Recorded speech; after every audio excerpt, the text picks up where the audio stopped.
ഇടുക്കി അടിമാലി പീച്ചാടിന് സമീപം കാട്ടാനയെ അവശനിലയിൽ കണ്ടെത്തി. ജനവാസ മേഖലയോട് ചേർന്നാണ് ആനയെ കണ്ടെത്തിയത്. പ്രായാധിക്യം മൂലം അവശയായ പിടിയാന ആണെന്ന് വനം വകുപ്പ്. വിവരങ്ങളുമായി ആൽവിൻ തോമസ് ചേരുന്നു. ആൽവിൻ, ഈ ആനയുടെ ചികിത്സയടക്കമുള്ള കാര്യങ്ങൾ വനം വകുപ്പ് ഏറ്റെടുക്കുമോ? എന്താണ് വിവരങ്ങൾ?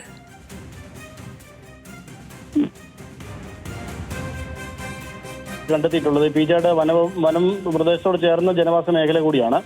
ഇവിടെയാണ് ഈ ഒരു 40 വയസ്സിലധികം പ്രായമുള്ള ഒരു പിടിയാനയാണ് എന്നുള്ളതാണ് വനവകുപ്പ് ഇപ്പോൾ പറയുന്നത്. കഴിഞ്ഞ ദിവസങ്ങളിലൊക്കെയും ഈ പ്രദേശത്തൊക്കെയും പീച്ചാടും അതോടൊപ്പം തന്നെ കൊരങ്ങാട്ടി മേഖലകളിലുമൊക്കെ ഈ ആന വന്നിരുന്നു എന്നുള്ളത് അവിടെ പ്രദേശവാസികൾ നേരത്തെ വനവകുപ്പിനെ അറിയിച്ചിരുന്നു.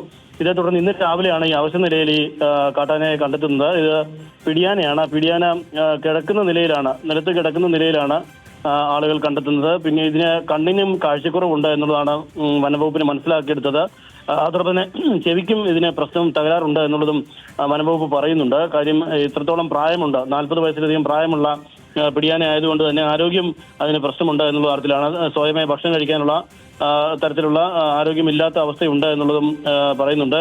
ഇപ്പോൾ വനംവകുപ്പിന്റെ വെറ്റിനറി ഡോക്ടർമാരടക്കമുള്ള സംഘം ഇപ്പോൾ ആനയ്ക്കടുത്തേക്ക് എത്തിയിട്ടുണ്ട് എന്നുള്ളതാണ്. അതിന് വേണ്ട ചികിത്സ ഉടൻ തന്നെ ഉറപ്പാക്കും എന്നുള്ളതാണ് കൂമ്പൻപാറ റേഞ്ച് ഓഫീസർ അറിയിച്ചിട്ടുള്ളത്. പക്ഷേ എത്രത്തോളം അത് സാധ്യമാകും, ആനയെ കൂടുതൽ ആരോഗ്യവാനാക്കാൻ കഴിയും എന്നുള്ളത് സാധ്യത കുറവാണെന്ന നിലയിലാണ് വനംവകുപ്പ് പറയുന്നത്. അത്രത്തോളം പ്രായാധിക്യം ഉള്ള ആനയാണ്. ഇതിപ്പോൾ പീച്ചാട് ജനവാസ മേഖലയ്ക്ക് സമീപമാണ് ഈ ആനയെ അവശ നിലയിൽ കണ്ടെത്തിയിട്ടുള്ളത്. വരുന്ന മണിക്കൂറുകളിൽ വേണ്ട ചികിത്സകൾ നൽകുമെന്നുള്ളതാണ് വനംവകുപ്പ് ഇപ്പോൾ അറിയിച്ചിട്ടുള്ളത്. ആൽവിൻ തോമസ് ആണ് ഇപ്പോൾ ഇടുക്കിയിൽ നിന്ന് വിവരങ്ങൾ പങ്കുവച്ചത്.